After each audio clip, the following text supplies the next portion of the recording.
it weren't for YouTube, it's very possible that my collection wouldn't even be half of the size that it is now, and I don't know if I should be thankful or afraid of its powers. Hi friends, hi, thank you for watching. My name is Mia and this is my virtual vanity, a place where we both love makeup and we're quite critical of it. Today I wanted to do a light, fun video. I want to do a full face of makeup that YouTube made me buy over the last couple of years, I would say. I have a video or maybe two where I just talk about products that YouTube made me buy. So without further ado, let's get started. Let's put some makeup on. So for primer, I am going to use these two because I like to multi-prime, and that is put different primers on different areas of my face to target different concerns. So for example, I would put an illuminating or a dewy primer on my cheeks and on the top of my forehead over here, while in the central area of the face and right here where some pores are bigger, I would use a filling primer or a mattifying primer if it's summer. The first one I'm going to use is the Urban Decay Optical Illusion Primer, and I bought this because of Hannah Louise Poston. She said in one of her videos like a year or two back that this was one of her favorite primers, and I can see why. It's got like a moussey, soft consistency, and it is really good at filling in the pores, making you look airbrushed, smooth, photoshopped if you would. I can clearly see a difference with this. I apply this by gently massaging it into the skin, and as you can see, a little does go a long way. The second primer that I'm going to use is going to be the Peach Sea Peach Glow Makeup Base, and I bought this because of Robert Welsh. He did a review a while back and I really liked how this primer made his skin look, and it's such a pretty glowy primer that has luminescent, soft pink type of glow. It smells like peach pastry, which is both delicious and craving inducing, to be honest. Thanks to Samantha Ravendal, Becca Undereye Brightening Corrector, again discontinued, and I'll probably throw my pot away soon because it's getting old and disgusting.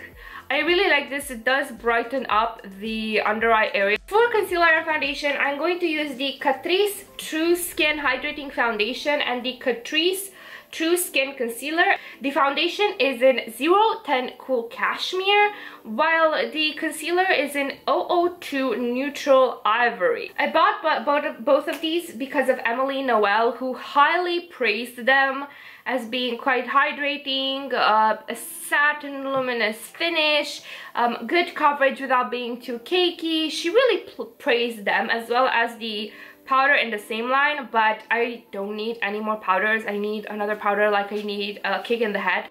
I like to apply my foundation starting from the center of the face outwards.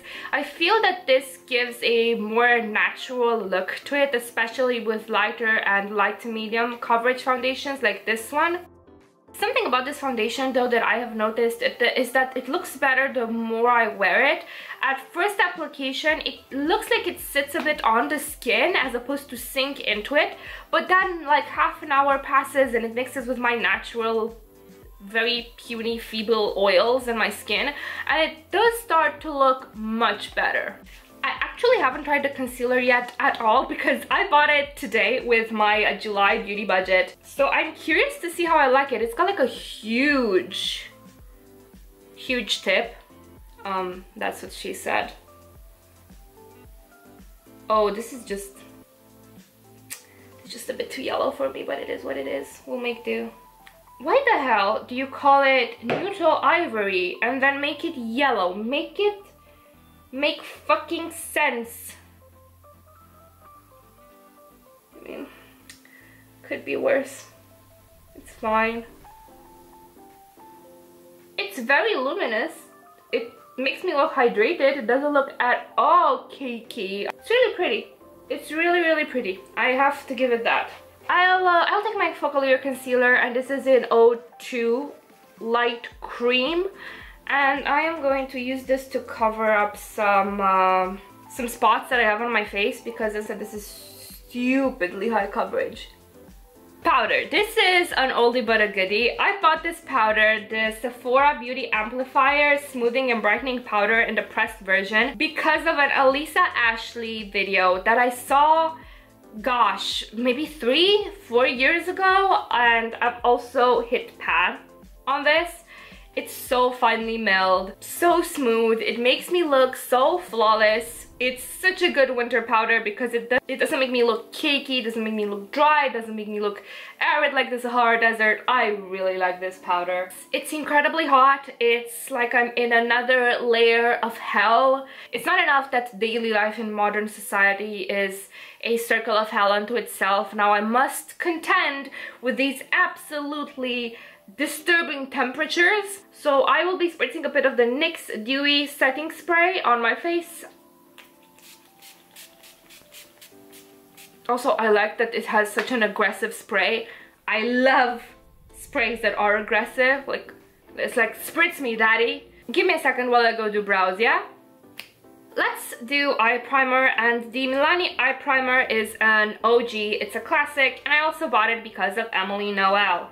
Listen, I would trust Emily Noel with my life. I trust her reviews implicitly. I don't know what it is about her. We are getting to the exciting part, and that is eyeshadow, and I cheated a bit. Listen, I've not bought a palette because of YouTube in a bit, except maybe the Nabla Side by Side, which I bought because of my friend Sally Choi. She highly reviewed it. Again, I trust Sally's reviews implicitly. If she says something is good, I believe her. But I'm not in the mood for neutrals today. I want something bright and fun and summery and colorful to match my earrings, which are handmade by a Romanian small business that I will link down below. Not sponsored, not affiliated, no nothing. They're just fruit earrings, man. They make me happy. I bought the Naked Urban Decay Ultraviolet because of an Instagram account, Killer Colors. So I think it fits the theme of this video. It counts. I've also talked about this palette in makeup that catfished me, because listen, I feel that a lot of influencers did not understand the assignment with this palette. They treated it like a regular full pigment Anastasia Beverly Hills type of thing, when actually these are fairy-like washes of color. I also thought it would be boring. I anti-hauled it. I trashed it. You know what? To err is human, and I'm in love with this palette. I'm taking the cold pink shade Optimized on a fluffy blending brush, and as I like to say, the fluffier the blending brush, the closer to God. And I will work that into the crease because I have some pink in my shirt. I don't know if you can tell, and I want to match that because I love being matchy-matchy. It sparks joy. It soothes me. The shadows are quite powdery, I would say, especially the mattes, but I enjoy them. So, and again, these are washes of color. You won't get full pigment from the beginning. I like applying them with my fingers especially, and if I want them to be more sheared out, I mean the shimmers, I will use a brush. A smaller brush, and start working in the outer corner. I hope I'm doing a good job because I feel fucking blind without my glasses. I told myself I'll go get that stupid LASIK surgery eventually, and I always postpone it because I'm a bit pussy. Taking the shade Euphoric with my finger, and I'm applying it all over my lid and on my lower lash line. Pray for me so I don't poke my eye out. As I was saying before, I was rudely interrupted by my camera dying. I'm going to take a flat liner brush, and I'm going to take digital and place it right on my lash line to make my lashes look darker and fuller. And frankly, I don't think my eyes are blue enough to match my outfit and my earrings, so I'm going to take Bernovich X22 and place it in the outer corner of my eye. I'm just messily applying it. You can be more precise if you want. I'm just really enjoying more simple, hazy looks lately, less precision, more, you know, vibes, as the kids would say.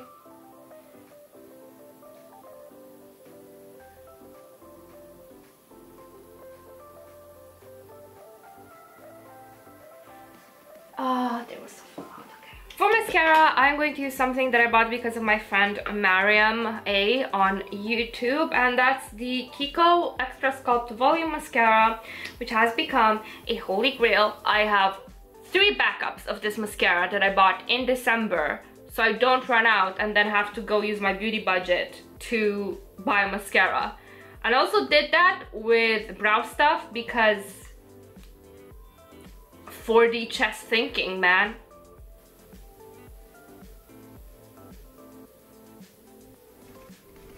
I like this mascara because it fluffs up the lashes, it gives volume, it gives curl, it's not irritating on my eyes, it's not too heavy. For blush, I'm going to use the Etude House Cookie Blusher in Lavender Chiffon Cake, and I bought this because of Arna Arlen. Sorry, Arna Arlen. I always have a hard time with her name. I don't know why, it's a tongue twister for me. She gave this a great review in her Arna Awards 2 years ago, and I really do love this because it's such a beautiful flush of cold pink to lavender on my cheeks, and it's also best applied with the puff that it comes with.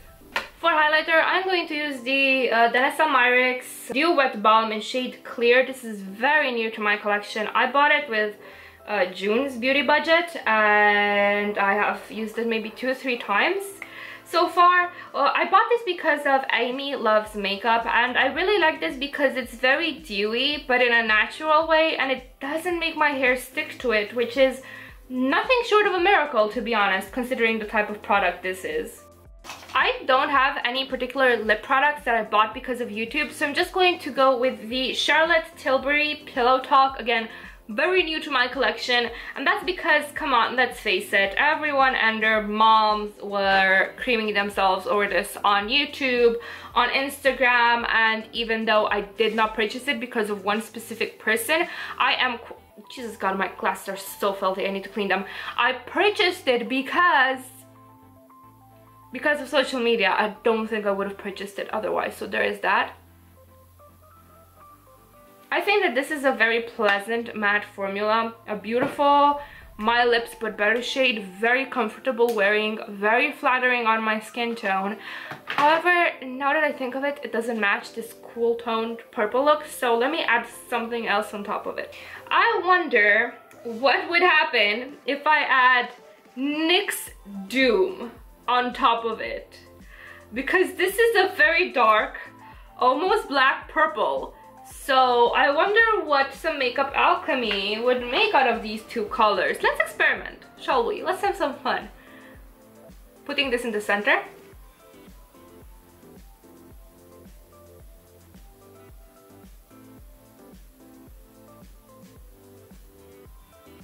This is actually an interesting color. Does this make me look dead? Be honest.